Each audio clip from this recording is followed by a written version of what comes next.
নমস্কার বন্ধুরা, আমি মৌমিতা আহারে পাহাড়িতে আপনাদের সকলকে স্বাগত। আজ চলে এসেছি এক নতুন রেসিপি নিয়ে। আজকের রেসিপি ফ্রাইড রাইস।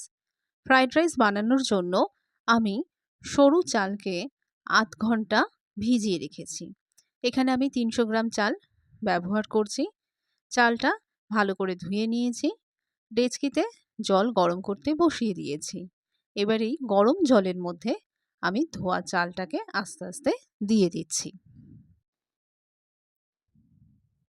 চাল দেওয়ার পর ভাত ফুটে উঠেছে। দেখুন ভাতটা কেমন হয়ে গেছে।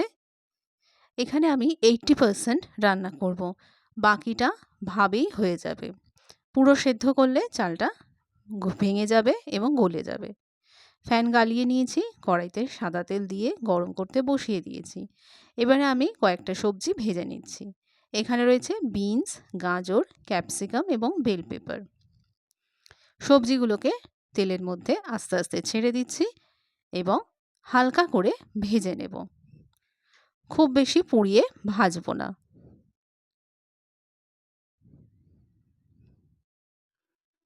ক্যাপসিকাম দিয়ে দিচ্ছি। এবারে আমি এর মধ্যে দিয়ে দেব সামান্য পরিমাণে নুন। ভাজার সময় আমি নুনটা দিয়ে দিচ্ছি। 1/4 টেবিল স্পুন নুন এখানে দিয়ে দিচ্ছি।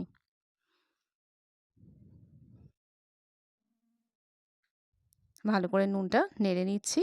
দেখুন ভাজা হয়ে গেছে, এর থেকে বেশি ভাজবো না।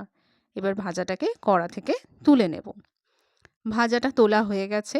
কড়াইতে যে তেলটা পড়ে রয়েছে তার মধ্যেই 2 চামচ ঘি দিয়ে দিচ্ছি।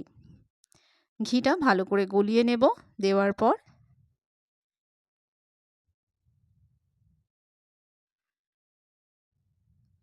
ঘিটা গলতে দেওয়া হচ্ছে।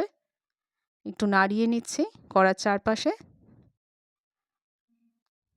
এখানে আমি 2টো তেজপাতা, কয়েকটা লবঙ্গ, দারচিনি এবং কয়েকটা এলাচ রেখে দিয়েছি। এই সব কিছুকে ঘি এবং তেলের মধ্যে আগে ভেজে নেব। এলাচগুলোর মুখগুলো অল্প করে ফাটিয়েও রেখেছি। ঘি এবং তেলের মধ্যে এটা নেড়ে ভেজে নিচ্ছি।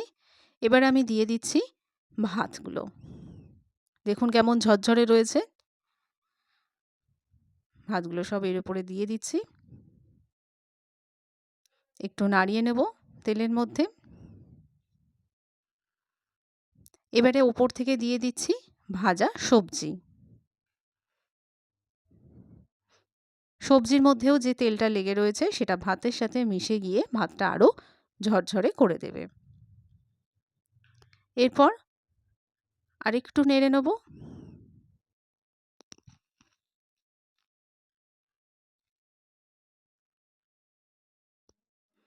চারপাশটাই নেড়ে নিচ্ছি যেন কোনো দিকটা লেগে না যায়।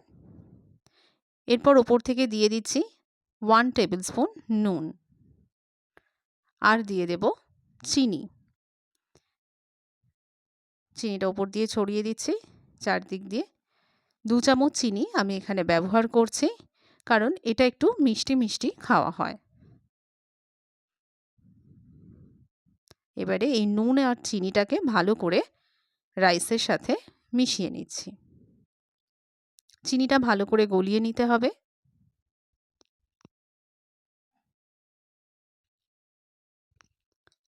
খুব সাবধানে নাড়তে হবে যেন রাইসগুলো ভেঙে না যায়। ওপর থেকে এবারে দিয়ে দিচ্ছি কাজু বাদাম। এবার দিয়ে দিচ্ছি কিশমিশ।